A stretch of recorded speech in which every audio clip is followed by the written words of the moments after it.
Over here at DeJesus, just finishing up Social Capital Builders training up here in Modesto, California. Thank you guys for tuning in. So we talked a lot about social capital today, right? And we talked about the importance of social capital and helping you build career opportunities, because it's not what you know, it's not who you know, it's who knows you and likes you that makes it different. So what do you think about the presentation today? I enjoyed the presentation. I thought you did very well. Yeah, you spoke a lot about, I guess, something that I found very interesting, something that I myself really want to work on. And yeah, you stated a lot of key things that I didn't know, so I learned a lot in this, I guess we call it, our Thursday training. It was, really beneficial for me. And yeah. So what's one thing that you took away that you think you can utilize in the future? I think one thing that I would take from this is that I think the main thing I want to point is that I want to do more research. You made me, I guess you inspired me in a way that it made me want to actually research more about, figure out more about social capitalism and figure out more about just what it is and what I need to do and why do I shy away from social capitalism, or why do I have a lot of questions, I guess, and I want to answer them myself now. So. We said a lot of times people feel that building social capital is like a dirty thing because they think that everybody's supposed to get it on their own. And the point was that nobody does it on their own. We said, forget about when you fall down 7 times, get up 8. It's like when somebody falls down, you help them up 8 times. So I think once you have a better orientation that this world is about helping each other, then you want to be part of the world, then you start letting people help you, right? Because that's what it's about. It's about having confidence in humanity to say that, hey, listen, I want to learn about more opportunities. Where can I go? Don't leave that. You even said it. Don't research. Go out there and find somebody in your industry, turn that contact into a connect, and then see where that takes you. Yes, some will say no, but most will say yes. And you have a lot going on for yourself. You're working on apps, you're working on videos, you're working here with the program, so don't hesitate. There's tons of people who want to share what they, and you're holding back. You're not a receiver, you're a giver. And by you letting people give you, right, by you receiving, you're letting people give to you. And people need that right now. We're in a society where people are not giving back. It's really isolated. People need the opportunity. So you'd be surprised when you jump those social distances and you go up to somebody who you don't know, you'll be surprised about the reception they give you. Yeah, really insightful. Yeah, I didn't look at it like that. I realized I was more focused on doing research rather than just taking action. That was a lot we were talking about, is actually, you have to take risk, obviously, if you're going to pursue social capital. I think it is a lot of risk taking. Become a social capitalist, man. Build your bank account right now. Build your bank account with people out there who care about you and you don't even know they care. Yeah, you're keeping that all into yourself right now. Right, you need to go out there and multiply connections like crazy, and it's not hard. Let me ask you: do you have anybody right now when we did that exercise who you should be who you already know, who you should be in contact with? For me, as far as people that I know, I know that my dad was one person. And that's just that's more of a, I guess, what would you call it?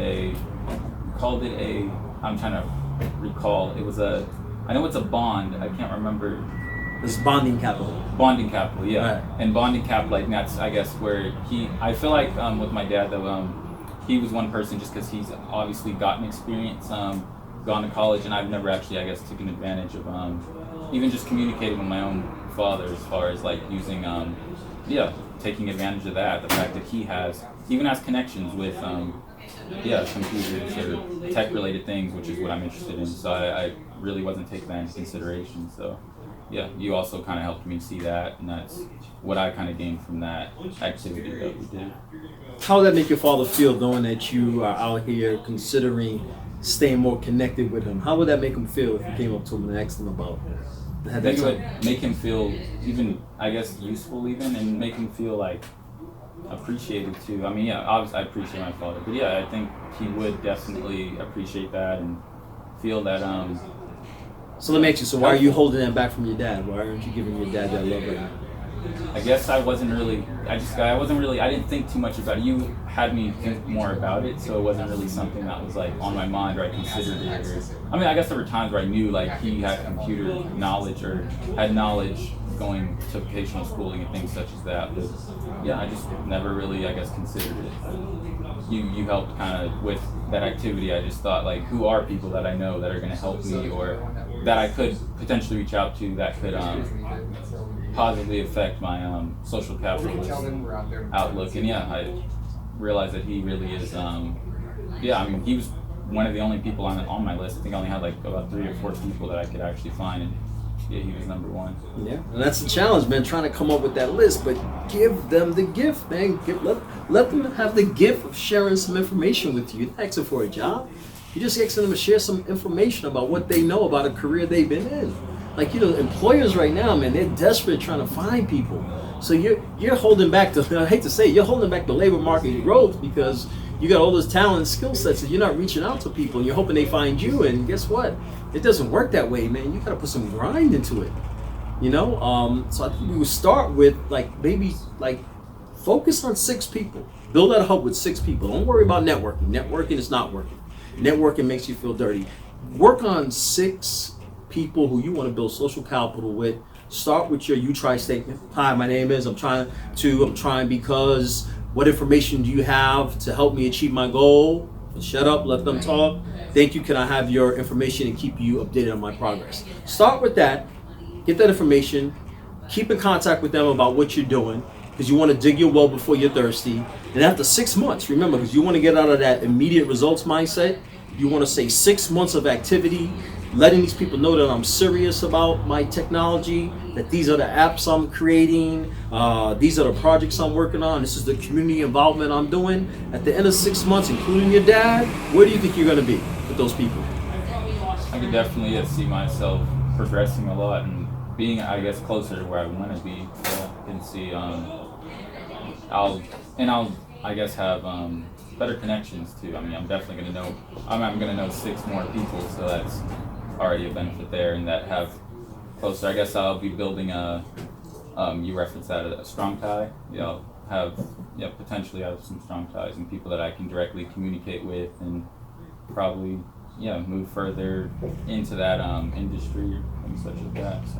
And you have a whole bunch of weak ties too, right? Because remember, because all their their strong ties are your weak ties. Yeah. So then you'll be and I think the most important thing, and what I was trying to get to the staff today was, it's our responsibility, because all our strong ties are weak ties for the young people we work with.